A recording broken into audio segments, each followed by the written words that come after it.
Bugun siz bilan baliqlarda uchraydigan ichak parazitlari to'g'risida suhbat olib boramiz. Ichak parazitlari bu baliqning ovqat hazm qilish sistemasida yashaydigan zararli organizmlardir. Ular ikki asosiy turga bo'linadi. Birinchisi protozoalar. Bu bir hujayrali mikroskop parazitlar hisoblanadi. Ikkinchisi ichak qurtlari, ya'ni gelmintlar. Ular ichakka yopishib oziq moddalarni so'rib oladi va ichak devorini shikastlantiradi. Parazit yuqtirib olgan baliqlarda uchraydigan belgilar: oq ipsimon najas, ozish yoki qorinning shishib ketishi, qorinning ichiga kirib ketishi, yashinib yurish va yegan ozuqasini tupurib tashlash.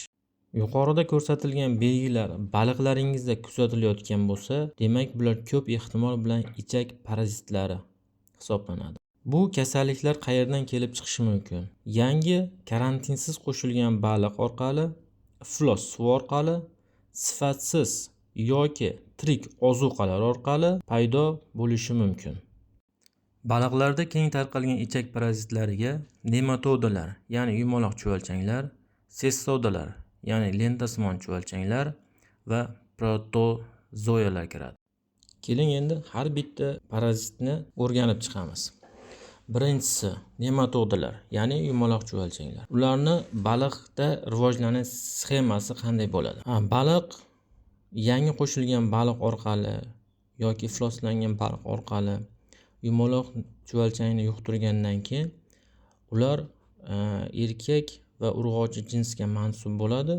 Ular ichakka yopishib, baliq ozuqasi yoki qon tomirlaridan qon so'rib oziqlanadi va shu yerga tuxum qo'yadi.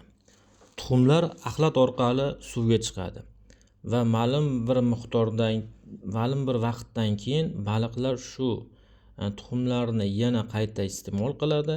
Iste'mol qilingan tuxumlar ma'lum bir baliq fermentlari ta'sirida yana ochib chiqib, yana ichak orqali so'rilib, ichak devorlariga yopishadi va yana qayta shakllanib, yana rivojlanib, yana tuxum qo'yishni boshlaydi.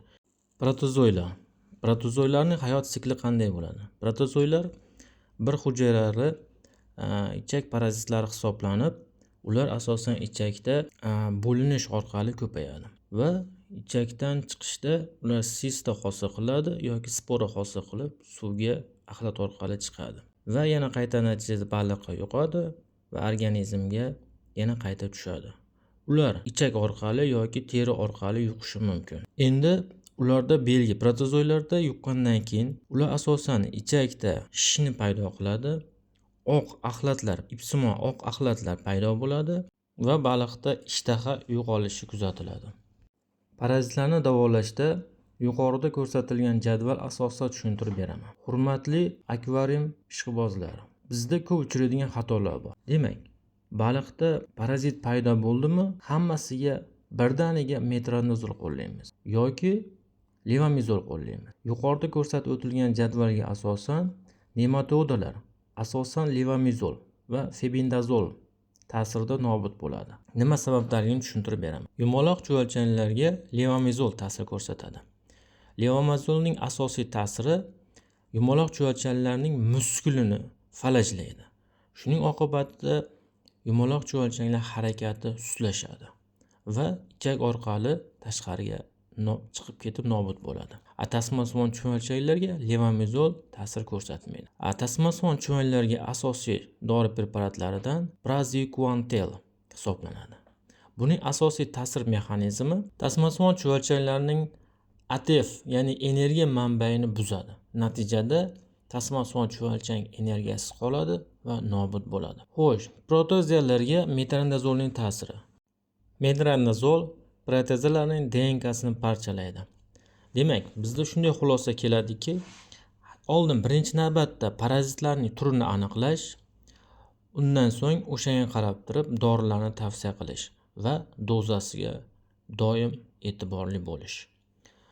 Yuqorida jadvalda ko'rsatilgan dozasi, davolash davomiyligi va yana qayta takrorlash necha kundan keyin yana bir marta davolash mumkinligi to'g'risida ko'rsatib o'tganman. Demak, sizda savol tug'ilishi mumkin. Biz bularni turini qanday aniqlashimiz mumkin? Eng professional uslub axlatini mikroskopda tekshirish. Agar sizda buni imkoniyati bo'lmaydigan bo'lsa, belgilarga qarab aniqlash mumkin.